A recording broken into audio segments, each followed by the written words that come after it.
UP21 के online platform में आप सभी लोगों का स्वागत है।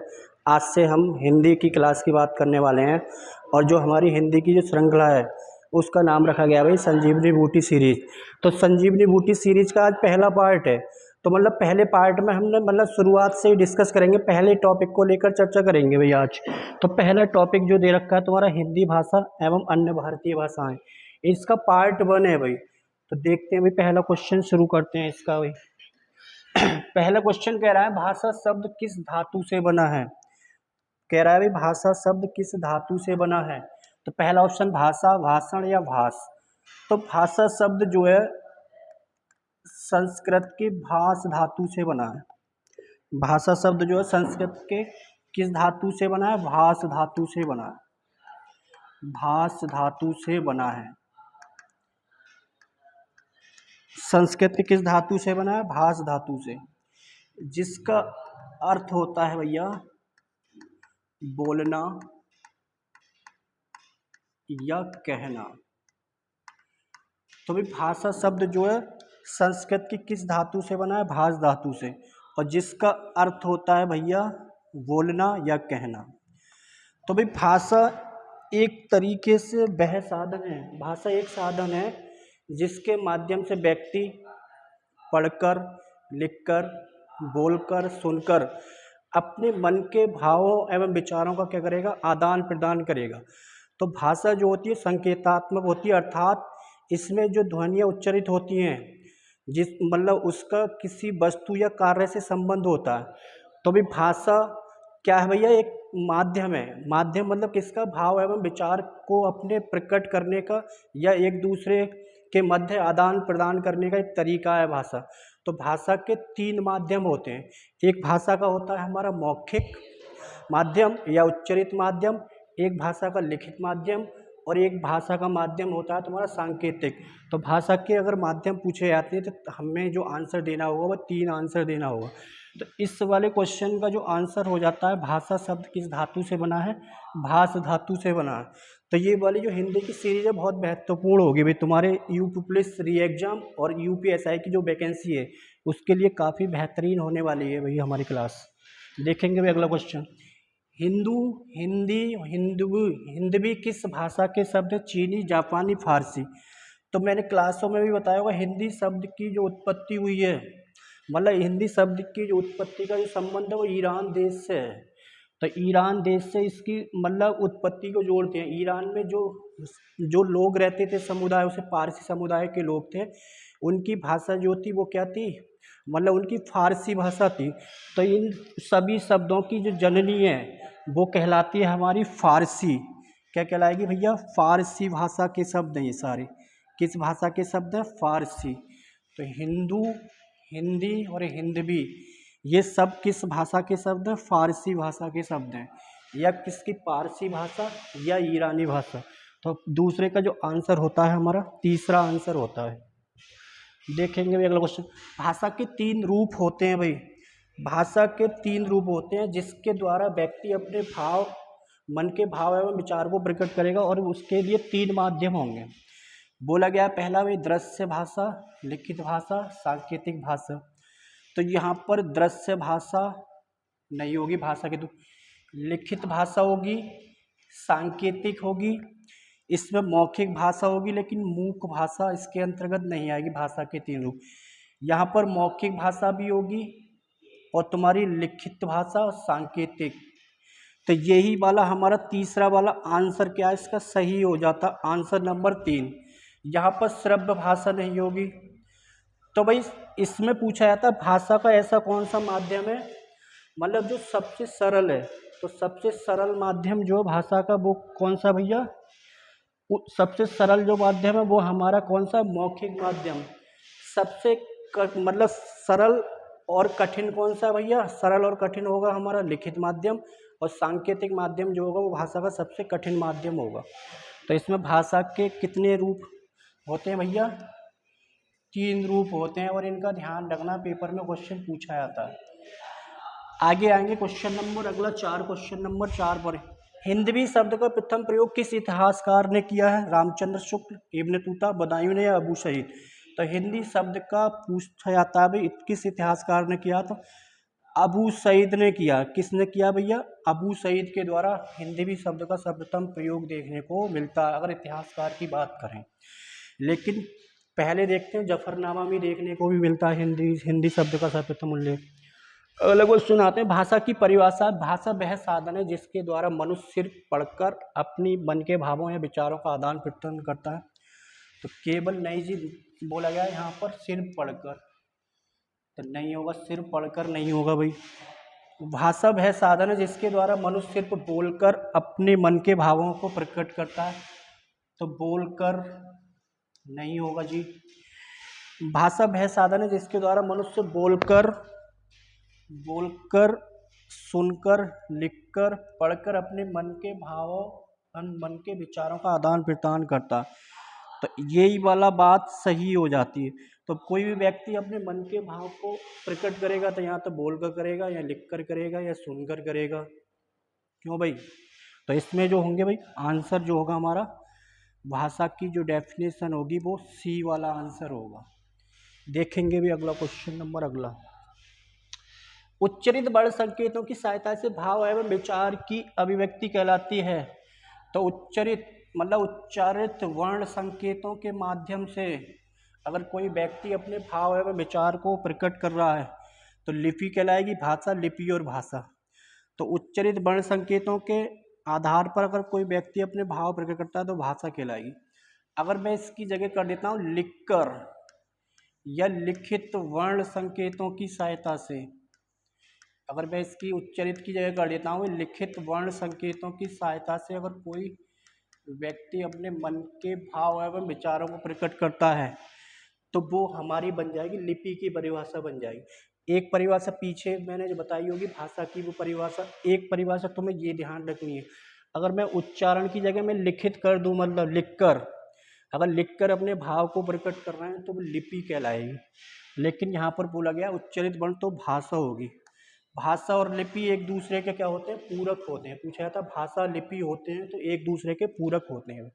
क्वेश्चन नंबर 7 देखते हैं, अगला क्वेश्चन पर आते हैं। भाषा संवर्धनी सभा कहाँ स्थापित की गई? तो भाषा संवर्धनी सभा की जो स्थापना की गई थी भाषा के, हिंदी भाषा के प्रचार प्रसार के लिए, ये अलीगढ़ में स्थापित की गई थी भाई। कहाँ पर? अलीगढ़ में। और ये तुम्हारा यूपीएसआई में प्रीवियस ईयर में ये क्वेश्चन आपसे पूछा भी गया, तो ध्यान रखना भाषा संवर्धनी सभा कहाँ स्थापित की गई? तो अलीगढ़ में स्थापित की गई। तो इसका आंसर जो होगा हमारा सी आंसर होगा। क्वेश्चन नंबर अगला आते हैं 10। लिखित वर्ण संकेतों की सहायता से भाव एवं विचार की अभिव्यक्ति कहलाती है। तो मैंने अभी बताया लिखित रूप में भाव और विचार को प्रकट करते हैं तो वो हमारी कहलाएगी लिपि कहलाएगी। पूछा जाता है हिंदी भाषा की लिपि कौन सी है? देवनागरी लिपि है भाई। कौन सी? देवनागरी। भाषा के संदर्भ में कौशल के कितने आयाम निर्धारित किए गए? तो भाषा के संदर्भ में कौशल के कितने आयाम निर्धारित किए गए? 4। भाषा के संदर्भ में कौशल के कितने आयाम है? 4 पूछे जाते हैं। अब इनका सीक्वेंस ही पूछ लेते हैं, पहला लास्ट भी पूछते हैं। तो भाषा के संदर्भ में कौशल के कितने आयाम है? 4 आयाम है। तो इनकी मैं एक ट्रिक बता देता हूँ भाई तुम्हें, सुबोपली ट्रिक याद रखनी है हमें। सुबोपली तो भाषा कौशल के संदर्भ, भाषा कौशल की ट्रिक है भाई सुबोपली। तो सु से मतलब होगा भैया सुनना। सुनना को संस्कृत में भी लिखते हैं श्रवण। दूसरा बोलना, बोलना को बोल देंगे भैया वाचन। पठन या पढ़ना, पैसे पढ़ना, तो पढ़ना पठन। लिखना को बोल देंगे लेखन। तो भाई संस्कृत में भी दे देता है कभी कभी पेपर श्रवण, वाचन, पठन, इसे क्या बोलेंगे? लेखन। तो ये इसका सीक्वेंस है भाई, पेपर में लगाने को आया था। भाषा कौशल के संदर्भों का सही क्रम है।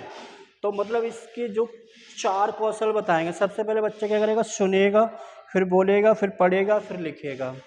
तो ये भाषा कौशल के क्रम है भैया, इनका क्रम पूछ लेते हैं पेपर में। तो ये भाषा कौशल का पहला आयाम क्या होगा, सुनना। अंतिम आयाम कौन सा होगा भैया, लिखना। इनका सीक्वेंस पूछ लेते हैं भाषा कौशल के संदर्भ में, पहला आयाम कौन सा है, दूसरा, तीसरा या अंतिम। तो इनका सीक्वेंस तुम्हें ध्यान रखना, और इसके लिए मैंने ट्रिक बनाई है सुबोपली। सु से सुनना, बो से बोलना, पै से पढ़ना और ली से लिखना। तो सुनना को श्रवण भी बोला जाता है, बोलना को वाचन, पढ़ना को पठन, लिखना को लेखन। तो ये हमें सीक्वेंस ध्यान रखने हैं। तो भाषा कौशल के कितने आयाम बताए गए, 4 आयाम बताए गए।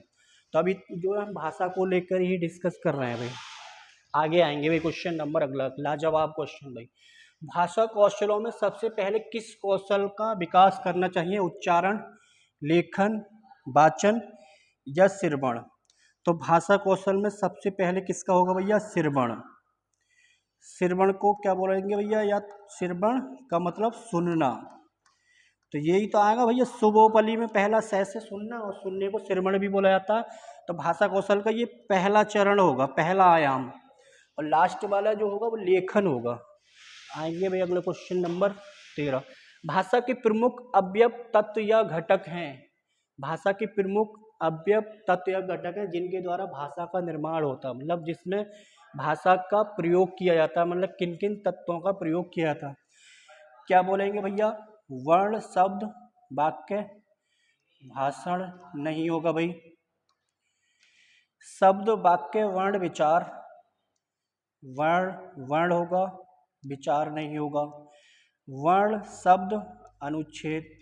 तो क्या होगा भैया, भाषा के प्रमुख अवयव होंगे भैया 4 होंगे ये प्रमुख अवयव, वर्ण, शब्द, पद। वर्ण से शब्द बनेगा, शब्द से पद, पद से वाक्य बनेगा। तो ये भाषा के प्रमुख अवयव, इन्हें तत्व भी बोल देते हैं भैया, तत्व, या इन्हें घटक भी बोल देते हैं।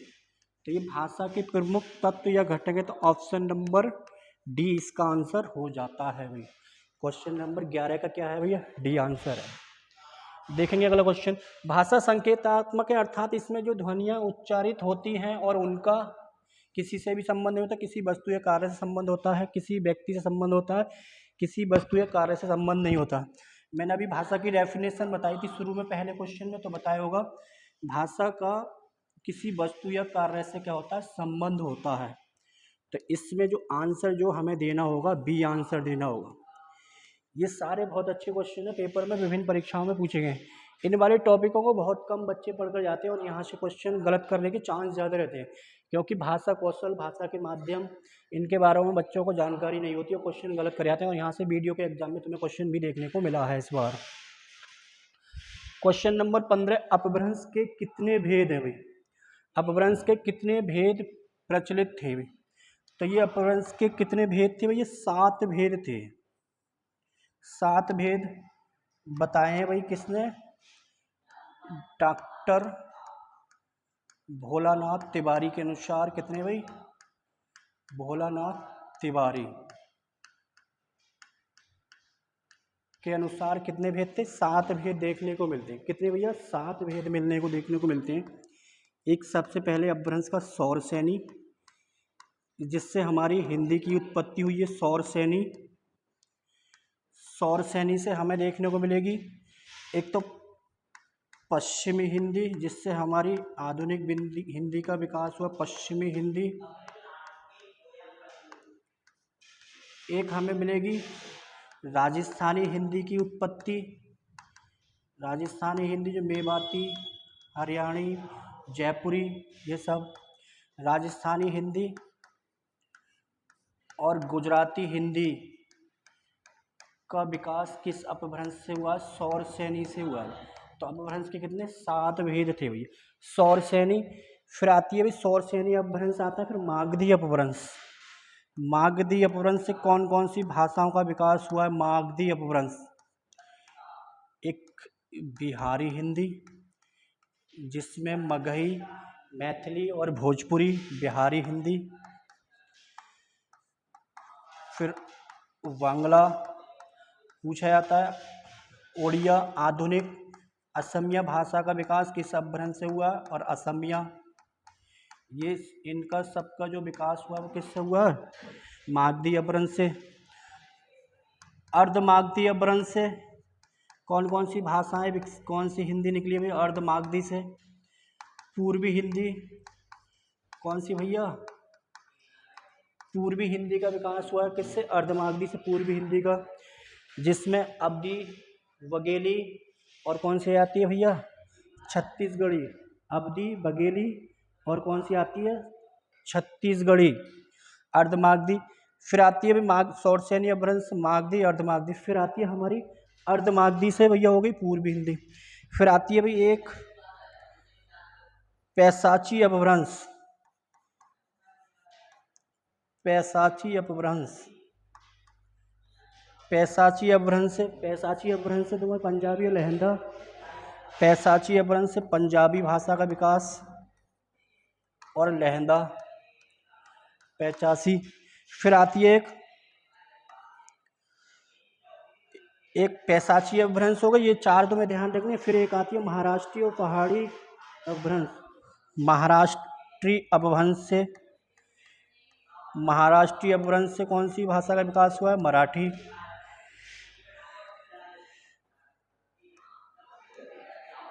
पहाड़ी अपभ्रंश से हुआ भैया, पहाड़ी या खस अपभ्रंश से इसकी पहाड़ी हिंदी का विकास हुआ। पहाड़ी या खस अपभ्रंश से ब्रांचड़ से हुआ भैया। 1 2 3 4 5 6 सातवीं जो आती है ब्रांचड़, ब्रांचड़ अपभ्रंश से कौन सी भाषा का विकास हुआ? सिंधी। तो ये पूछी जाती है पेपर में। देखो सबसे पहले शौरसेनी अपभ्रंश से किस हिंदी का विकास हुआ? पश्चिमी हिंदी, राजस्थानी और गुजराती हिंदी। मागधी अपभ्रंश से बिहारी हिंदी, बांग्ला, उड़िया और असमिया। अर्धमागधी से पूर्वी हिंदी का विकास हुआ। पूर्वी हिंदी के अंतर्गत बोलियां भी आएंगे, आगे देखेंगे। पैसाची अपभ्रंश से पंजाबी और लहंदा। महाराष्ट्रीय अपभ्रंश से मराठी। पहाड़ी या खस अपभ्रंश से कौन सी? पहाड़ी हिंदी। कौन सी हिंदी भैया? पहाड़ी हिंदी। और ब्रांचड़ से सिंधी। तो इसके अंदर अपभ्रंश के कितने भेद थे? 7 भेद थे। आगे आएंगे भाई, अगले क्वेश्चन को देखेंगे। अगला क्वेश्चन नंबर अगला, हिंदी की उत्पत्ति किस अपभ्रंश से हुई है? हिंदी की उत्पत्ति किस अपभ्रंश से हुई है? देखो मागधी अपभ्रंश से बिहारी हिंदी का विकास हुआ। बिहारी हिंदी की उत्पत्ति जो हमें देखने को मिलती है वो मिलती है मागधी अपभ्रंश। तो मगध क्षेत्र से ध्यान रखें, मगध, मगध क्षेत्र कहाँ था? बिहार में। तो बिहारी।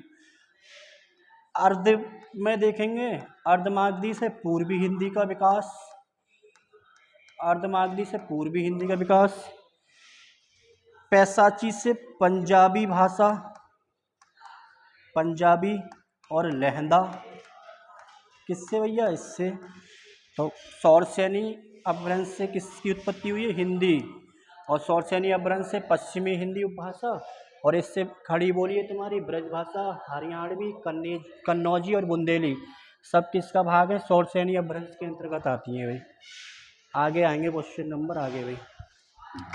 निम्नलिखित में से प्राकृत भाषा का समय माना जाता है। निम्नलिखित में से प्राकृत भाषा का समय माना जाता है। तो भाई भाषा विकास का क्रम सबसे पहले 1500 से 1000 ईसा पूर्व ये हमें देखने को मिलेगी। सबसे पहले लौकिक संस्कृत, और लौकिक संस्कृत में हमारे वेद उपनिषद वगैरह लिखे गए। लौकिक संस्कृत का समय माना जाएगा ये। तो 500 सब में कम करते चलेंगे, ईसा पूर्व में 500 कम करते चलेंगे। जैसे ईसी भी आएगी तो हम वहाँ पर 500 ऐड कर देंगे। देखो 1000 ईसा पूर्व से 500 ईसवा पूर्व तक वैदिक संस्कृत, जिसमें वैदिक लौकिक संस्कृत में रामायण महाभारत लिखे गए। लौकिक संस्कृत में महाभारत रामायण, वैदिक में वेद लिखे गए भाई। वैदिक संस्कृत वेदों की भाषा वैदिक संस्कृत, इसका समय होगा। संस्कृत के बाद आ गई तुम्हारी संस्कृत हो गई, संस्कृत आ गई लौकिक वैदिक। संस्कृत के बाद आएगी तुम्हारी पाली, संस्कृत के बाद आएगी पाली, संस्कृत के बाद आती है पाली। पाली 500 ईसा पूर्व से 1 ईस्वी से पाली। फिर 1 ईस्वी से 500 ईसा पूर्व तक प्राकृत, फिर आएगा भैया 500 ईस्वी से आगे चलेंगे 1000 ईस्वी तक, ये थी कौन सी भैया, अपभ्रंश।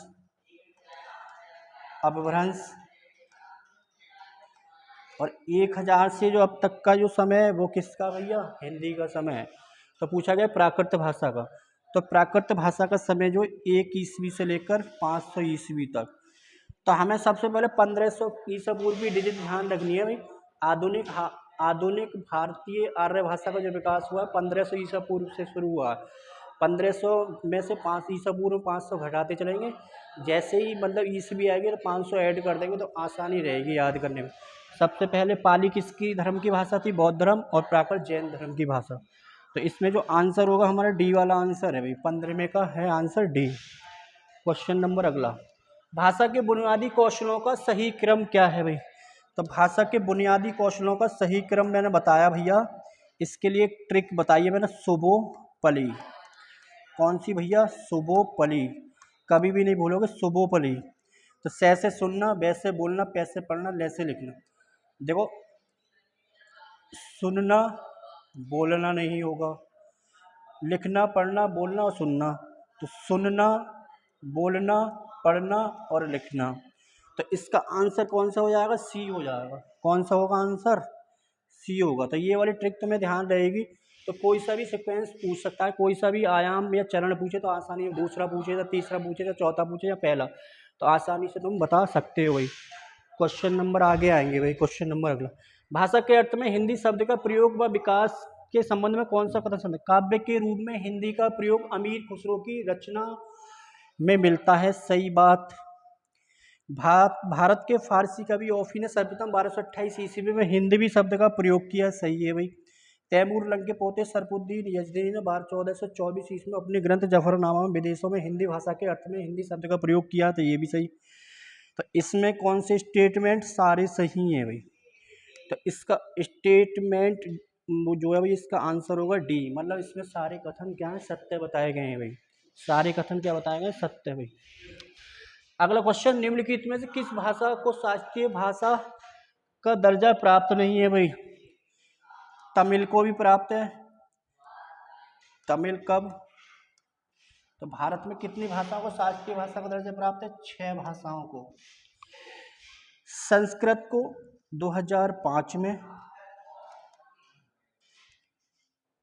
तेलुगु और कन्नड़ को 2008, तेलुगु और कन्नड़ ये सब कब मिला दर्जा इन्हें दोनों को, 2008 में। मलयालम जो दर्जा मिला भैया 2013, मलयालम को 2013 में शास्त्रीय भाषा का दर्जा मिला भैया। फिर आता है मलयालम हो गया, फिर हो गया तब तुम्हारा उड़िया 2014 में, और जो कि सबसे नवीनतम भाषा, सबसे पुरानी शास्त्रीय भाषा तमिल और सबसे नवीनतम कौन सी, उड़िया। तो ये ध्यान रखना, इसमें कौन सी नहीं है, बंगाली नहीं है भाई। इन 6 में कौन सी नहीं दिखी भाई हमें, बंगाली नहीं दिखी। तो इसका डी आंसर होगा। क्वेश्चन नंबर आगे आएंगे भाई। अगला क्वेश्चन, आकृति या रूप के आधार पर हिंदी किस प्रकार की भाषा है, विभाषा या उपभाषा, वियोगात्मक या विश्लिष्ट भाषा, संज्ञानात्मक या संश्लिष्ट भाषा, इनमें से कोई नहीं। तो आकृति या रूप के आधार पर कैसी भाषा हिंदी, वियोगात्मक या विश्लिष्ट भाषा। जब किसी बोली का क्षेत्र विस्तार हो जाता है तो उसे विभाषा या उपभाषा बोलते हैं भैया। राज्य स्तर पर पहुंच जाती है जब, तो तहसील या राज्य। अगला क्वेश्चन, संगीत नाटक अकादमी द्वारा वर्ष 2004 से 14 तक कितनी भाषाओं को शास्त्रीय भाषाओं के रूप में घोषित किया गया, 5, 6, 7, 8। तो अभी बताया मैंने क्वेश्चन में, 6 को शास्त्रीय भाषा घोषित किया गया। 2004 में तमिल, 14 में कौन सी आती है, उड़िया। तो इन्हें मिलाकर कुल कितनी भाषाएं घोषित की गई, 6 भाषाओं का मतलब शास्त्रीय भाषाओं का दर्जा दिया गया। निम्न में से कौन सा सुमेलित नहीं है भाई। विश्व हिंदी दिवस, सही है भाई, 10 जनवरी। हिंदी संबंधी दिवस लिए हैं भाई, राष्ट्रीय हिंदी दिवस 14 सितंबर। अंतर्राष्ट्रीय मातृभाषा दिवस नहीं, तो क्या बोलेंगे, सी वाला गलत है। प्रवासी भारतीय दिवस 9 जनवरी। तो अंतर्राष्ट्रीय मातृभाषा दिवस ये कब मनाया जाएगा भैया? 21 फरवरी। कब देखने को मिलेगा हमें? 21 फरवरी। तो इसमें जो आंसर हमारा कौन सा भैया? सी आंसर होगा। तो बहुत अच्छा क्वेश्चन है, इसे ध्यान रखना भैया। आगे क्वेश्चन पर आएंगे। अगला क्वेश्चन नंबर 24। जब कोई बोली अपने भौगोलिक विस्तार के कारण किसी प्रांत या उपप्रांत में प्रचलित हो जाती है तब उसे कहा जाता है। जब किसी बोली का विस्तार हो जाता है, मतलब क्षेत्र से, मतलब गांव से जब बोली विस्तार होकर तहसील या जनपद में पहुंचती है या किसी प्रांत में पहुंचती है तो उसे बोला जाता है विभाषा या उपभाषा। विभाषा या उपभाषा। तो यहाँ पर आंसर जो हमारा बनेगा वो सी आंसर होगा। कौन सा? सी। आगे क्वेश्चन देखेंगे। खड़ी बोली के जन्म का समय माना जाता है, मैंने अभी बताया वो खड़ी बोली के तो सबसे मतलब जो पश्चिमी हिंदी का विकास हुआ है वो सौरसेनी अपभ्रंश से हुआ। सौरसेनी अपभ्रंश से हुआ है पश्चिमी हिंदी का विकास। तो अपभ्रंश का जो टाइम है वो 1000 ईस्वी के आसपास। अपभ्रंश पश्चिमी हिंदी से ही हमारी कौन सी? खड़ी बोली। खड़ी बोली आज की हिंदी का वर्तमान में जो रूप है वो कैसा है? खड़ी बोली। तो ये कब माना जाता है? 1000 ईसा पूर्व के आसपास का समय माना जाता है। 1000 ईसा पूर्व। तो इसमें जो आंसर होगा वो सी आंसर होगा। देखेंगे भी अगला क्वेश्चन नंबर। अगला, हिंदी भाषा के उद्भव और विकास का सही क्रम चुनिए। मैंने अभी बताया संस्कृत, देखो पाली प्राकृत, तो पाली होगा नहीं, ये हट जाएगा। तो इन दोनों ऑप्शन में से देखो यहाँ पर भी संस्कृत दे रखा है, यहाँ पर भी देखो संस्कृत के बाद कौन सी आई थी? पाली। जैन बौद्ध धर्म की भाषा से जैन, प्राकृत, फिर अपभ्रंश। अपभ्रंश से कौन सी? सौरसेनी अपभ्रंश। सौरसेनी अपभ्रंश से कौन सी हिंदी निकली? पश्चिमी हिंदी। और पश्चिमी हिंदी से ही खड़ी बोली। और खड़ी बोली को ही वर्तमान में आज का जो हिंदी का प्रचलित रूप है वो खड़ी बोली है। तो ए वाला इसका सीक्वेंस क्या है? सही है भाई। तो इनका समय भी बताया होगा मैं, 1500 से 500, 500 से ये घटाते चलेंगे तो इसका समय भी निकल आएगा। क्वेश्चन नंबर अगला, भाषा परिवार के आधार पर हिंदी किस भाषा परिवार की भाषा है? तो भारत में जो भाषाई मतलब बोलियों के आधार पर भाषा के जो प्रमुख परिवार मिलेंगे, दो मिलेंगे। उत्तर भारत में बोली जाने वाली बोलियां कहलाएंगी, वो कहलाएंगी हमारी भारोपीय भाषा परिवार। तो सबसे ज़्यादा जो सबसे बड़ा परिवार है बोलने वालों की जो संख्या है वो कौन सी? भारोपीय भाषा परिवार है। भारत और यूरोप से मिलकर बना है भारोपीय भाषा परिवार। ये साउथ दक्षिण भारत में बोली जाने वाली बोलियां किसके अंतर्गत आएंगी? द्रविड़ भाषा परिवार की। तो हिंदी किस भाषा परिवार के अंतर्गत आती है? भारोपीय। द्रविड़ के अंतर्गत आएंगी तुम्हारी मलयालम, तेलुगु, कन्नड़ वगैरह, ये सब किसके अंतर्गत आएंगी? द्रविड़ के अंतर्गत आएंगी। तो यहाँ पर जो होगा बी वाला आंसर होगा। सबसे ज़्यादा जो बोलने वाले बोली मिलेगी वो हमारी कौन सी? भारोपीय भाषा परिवार की है। क्वेश्चन नंबर अगला देखेंगे भाई, पश्चिमी हिंदी का विकास किस अपभ्रंश से हुआ? ब्राह्मण। ब्राह्मण से कौन सी भैया? सिंधी भाषा।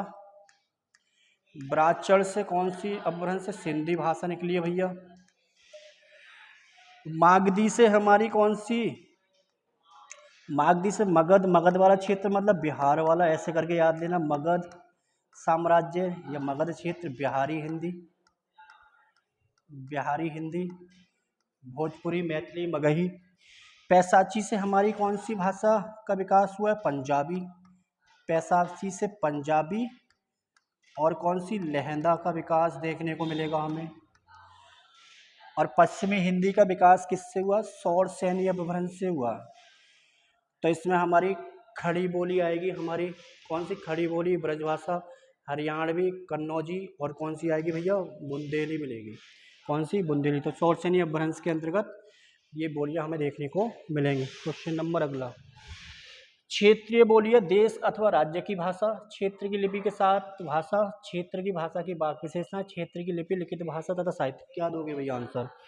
तो क्षेत्रीय बोली जो एक क्षेत्र की बोली होती है, भाषा की वाक विशेषताएं होती है, मतलब बोलने की क्या होती है? विशेषताएं होती है। क्षेत्रीय बोली जहाँ पर बोली जा रही है तो उसकी क्या होंगी? वाक विशेषताएं होंगी। तो क्वेश्चन नंबर 27 का जो आंसर देना होगा हमें सी आंसर देंगे भाई। 27 का क्या आंसर देंगे? सी भाई। सही है भाई। आगे क्वेश्चन पर आएंगे अगले, पश्चिमी हिंदी की दो बोलियों का सही युग्म है। अब देखो कन्नौजी की बात करें तो कन्नौजी जो हिंदी आएगी वो किसके अंतर्गत आएगी? पश्चिमी हिंदी के अंतर्गत आएगी कन्नौजी। पश्चिमी हिंदी के अंतर्गत कन्नौजी। अवधी किसके अंतर्गत आएगी भैया? पूर्वी हिंदी के अंतर्गत आएंगे। अवधी, बघेली, छत्तीसगढ़ी, ये 3 बोलियां किसके अंतर्गत आएंगी? पूर्वी हिंदी। और पूर्वी हिंदी का विकास हुआ है अर्धमागधी अपभ्रंश से। खड़ी बोली बोलेंगे या बुंदेली? ब्रज, देखो यहाँ पर खड़ी बोली और बुंदेली का संबंध किससे? पश्चिमी हिंदी। यहाँ पर ब्रज होगी, लेकिन बघेली का संबंध किससे भैया? बघेली का संबंध है पूर्वी हिंदी। बघेली, अवधी और छत्तीसगढ़ी ये किससे संबंधित होंगी? पूर्वी हिंदी। तो इसमें ब्रज होगी। तो इसमें जो आंसर हमें जो लगाना है, पश्चिमी हिंदी में जो बोलियां आएंगी, देखो पश्चिमी हिंदी में कौन कौन सी बोली देखने को मिलेंगी हमें? एक मिलेगी मेरठ और दिल्ली के आसपास वाले क्षेत्र में। एक मिलेगी हमें पश्चिमी हिंदी के अंतर्गत हरियाणवी देखने को मिलेगी, हरियाणवी, ऐसे बांगरू बोला था। एक मिलेगी हमें देखने को ब्रज भाषा मिलेगी, ब्रज के आसपास वाला क्षेत्र। एक कन्नौज के आसपास के क्षेत्र में बोली जाने वाली मिलेगी कन्नौजी। और एक मिलेगी हमें बुंदेलखंड के आसपास वाले क्षेत्र में बुंदेली।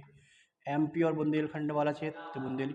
1 2 3 4 5 बोलियां किसके अंतर्गत आएंगी? पश्चिमी हिंदी के अंतर्गत 5 बोलियां देखने को मिलेंगी। पश्चिमी हिंदी के अंतर्गत कितनी बोलियां मिलेंगी? 5। तो इसका जो आंसर हमारा जो है, आंसर जो होगा बी आंसर होगा। कौन सा? B answer. तो 28 का बी आंसर कर देंगे भाई। क्वेश्चन नंबर अगला, हिंदी भाषा में कितनी बोलियां हैं भाई? तो हिंदी भाषा में कितनी बोलियां? 15, 25, 18। तो हिंदी भाषा में कितनी बोलियां देखने को मिलेंगी? 18 मिलेंगी। जैसे मैंने बताई थी, उपभाषा पश्चिमी हिंदी बताई, पूर्वी हिंदी बताई, बिहारी और ये सब राजस्थानी हिंदी, कुल मिलाकर 18 भाषाएं देखने को मिलेंगी। तो यहाँ पर क्या होगा? 29वें का सी आंसर होगा। 29वें का C answer. Question number last देखते हैं। किस क्षेत्र की बोली को काशिका कहा गया है? बोला गया भाई किस क्षेत्र की बोली को काशिका कहा गया? क्योंकि इस बोली का जो नामकरण है वो काशी शहर के नाम पर किया गया है। तो काशी शहर के नाम पर किया गया है, तो काशिका किस क्षेत्र की बोली को बोला गया? बनारस। तो ये क्वेश्चन आपसे पूछा गया भाई, काशिका किस क्षेत्र की बोली को बोला गया? बनारस। तो यहाँ पर कौन सा? डी आंसर होगा।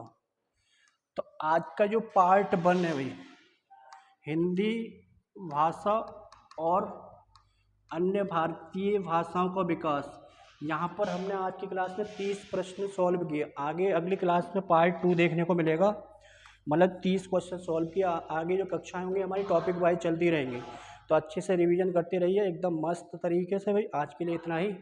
कल फिर नए प्रैक्टिस सेट के साथ, मतलब पार्ट 2 के साथ मिलेंगे। तब तक के लिए धन्यवाद। जय हिंद, जय भारत।